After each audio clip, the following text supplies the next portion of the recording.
Tren positif AC Milan dan tren negatif Juventus. Juventus dan AC Milan meraih hasil berbeda pada lanjutan laga pekan ke-30 Serie A Liga Italia dini hari tadi. Juventus mengalami kekalahan, sedangkan AC Milan berhasil meraih kemenangan, Minggu, 31 Maret 2024. Hasil tersebut pun berpengaruh pada klasemen Liga Italia musim ini. Juventus tumbang secara dramatis di tangan Lazio lewat gol penghujung laga. Gol tandukan Adam Marusic pada injury time babak kedua membuat Juventus runtuh. Hasil ini memperpanjang catatan buruk Juventus menjadi 4 laga beruntun tanpa kemenangan sepanjang bulan Maret. Kekalahan dari Lazio membuat Juventus tertahan di peringkat ketiga dengan 59 poin dari 30 kali bertanding. Pasukan Massimiliano Allegri itu gagal mendekati perolehan poin AC Milan di peringkat kedua, terlebih Milan sukses merangkum 3 poin. Bertandang ke markas Fiorentina, AC Milan berhasil merebut 3 angka setelah menang dengan skor 2-1. Gol kemenangan Milan pada laga ini dicetak oleh Ruben Loftus-Cheek pada menit ke-47 dan Rafael Leao, 53. Adapun satu-satunya gol Fiorentina dicetak oleh Alfred Duncan pada menit ke-50. Sementara itu di tempat lain, di kandang sendiri di Stadion Armando Maradona, Napoli harus mengakui keunggulan biru hitam Atalanta dengan skor yang sangat mencolok 0-3. Kemenangan Atalanta ini hadir berkat gol-gol yang dicetak oleh Alexei Miranchuk, Gianluca Scamacca, dan Teun Koopmeiners. Dari hasil ketiga pertandingan ini Rossoneri AC Milan masih setia membuntuti adik tirinya Nerazzurri dengan selisih 10 poin, dan kian menjauhi Juventus. Milan menempati peringkat kedua dengan 65 poin, unggul 6 angka dari Juve, yang pada laga sebelumnya kalah 0-1 dari Lazio. Sedangkan Napoli harus rela posisinya digeser Lazio dan harus turun ke peringkat ke-8 dengan torehan 45 poin. Yang menarik dan patut ditunggu siapakah yang akan menghuni posisi keempat atau zona Champions?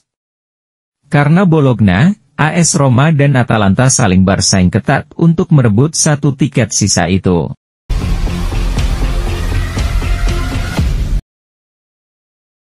Si Biru Hitam berharap Olympique de Marseille lolos ke Champions League. Inter bisa mendapatkan peningkatan finansial tergantung pada keberhasilan Olympique de Marseille di Liga pada akhir musim ini, sebuah langkah yang bisa membuat pemain pinjaman Joaquin Correa meninggalkan Nerazzurri secara permanen.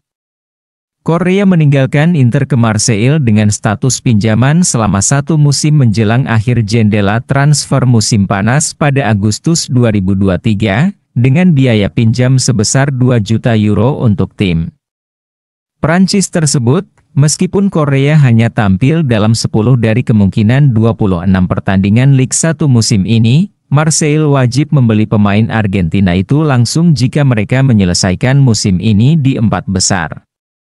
Jika Marseille berhasil mencapai posisi Liga Champions, kepindahan Correa otomatis akan dipermanenkan dengan biaya 10 juta euro, yang tentunya akan berguna bagi keuangan Inter. Marseille mengalami musim yang relatif sulit, musim ini sudah 3 kali berganti pelatih. Mereka saat ini duduk di posisi ke-7, terpaut 4 poin dari 4 besar dengan 8 pertandingan liga tersisa untuk dimainkan pada musim 2023 hingga 2024 ini.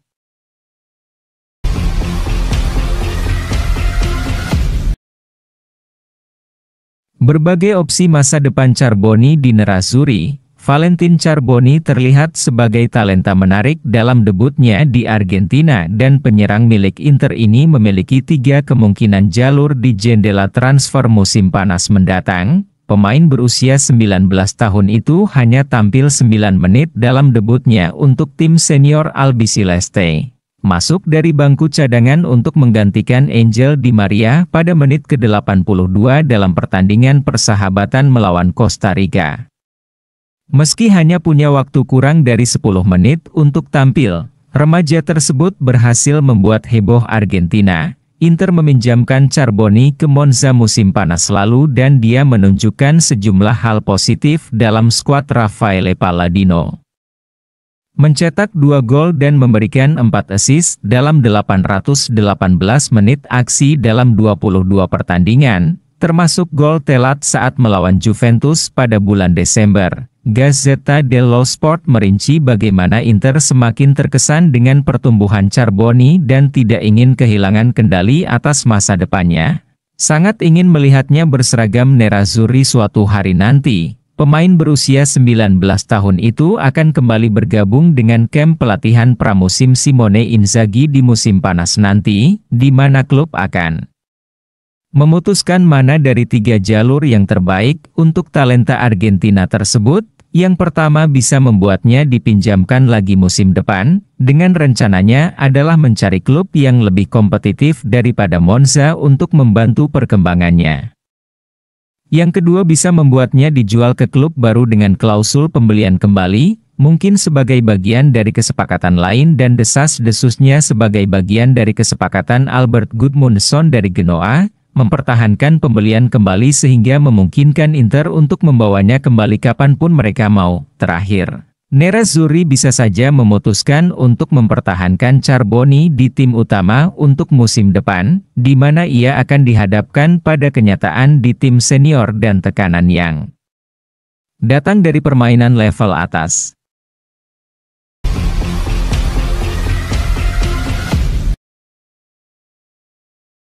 Gianfranco Zola, musim ini, Inter telah menaikkan standarnya. Gianfranco Zola menganalisis kondisi saat ini dari semua tim papan atas di Serie A, menjelaskan kekecewaannya terhadap Lazio, dukungan terhadap Stefano Pioli, Inter yang terlalu tangguh musim ini dan pandangannya terkait awal Daniel De Rossi di Roma. Dengan 9 pertandingan Serie A tersisa untuk dimainkan, hanya ada sedikit kepastian dan banyak pertarungan, Inter sudah hampir menggenggam Scudetto ke-20 mereka dan AC Milan sudah mengamankan tempat di Liga Champions. Namun perebutan tempat keempat dan zona Eropa masih harus diperhatikan. Roma asuhan De Rossi hanya tertinggal 4 poin di belakang peringkat keempat Bologna, memberi mereka harapan untuk kembali ke Liga Champions dan merusak impian di Emilia-Romagna. Italia juga bisa menambah slot di kompetisi klub utama Eropa, tergantung pada peringkat koefisien akhir musim ini. Berbicara saat diwawancarai Gazzetta dello Sport, Zola pertama kali membahas perlombaan untuk finish di Liga Champions. Masih ada 9 pertandingan tersisa, apapun bisa terjadi, tapi saya yakin, duel akan terbatas pada Bologna dan Roma. Merekalah yang terkuat. Ia mengomentari kesannya terhadap Bologna asuhan Thiago Motta. Saya melihat mereka secara langsung melawan Cagliari, mereka membuat saya terkesan dengan penampilan mereka di lapangan. Bologna adalah sebuah realitas yang nyata dan terorganisir, para pemain tahu apa yang harus mereka lakukan. Senang melihat tim asuhan Thiago Motta, dan mereka bagus untuk sepak bola Italia. Mantan striker Italia itu berbicara tentang awal mula De Rossi di Roma. Saya tidak tahu apa yang terjadi dengan Mourinho, tapi sekarang dengan De Rossi Anda melihat Roma di lapangan. Dan Anda segera memahami bahwa ada prinsip yang tepat. Saya senang karena saya menganggap Daniel sebagai pelatih yang hebat. Zola menyinggung stabilisasi Napoli di bawah Francesco Calzona. Dengan Calzona di bangku cadangan, mereka menemukan kemampuan manuver dan rencana permainan mereka lagi. Namun mereka masih terlalu banyak menyerah dalam bertahan. Tahun lalu kami terbiasa melihat Napoli sangat kuat baik dalam menyerang maupun bertahan.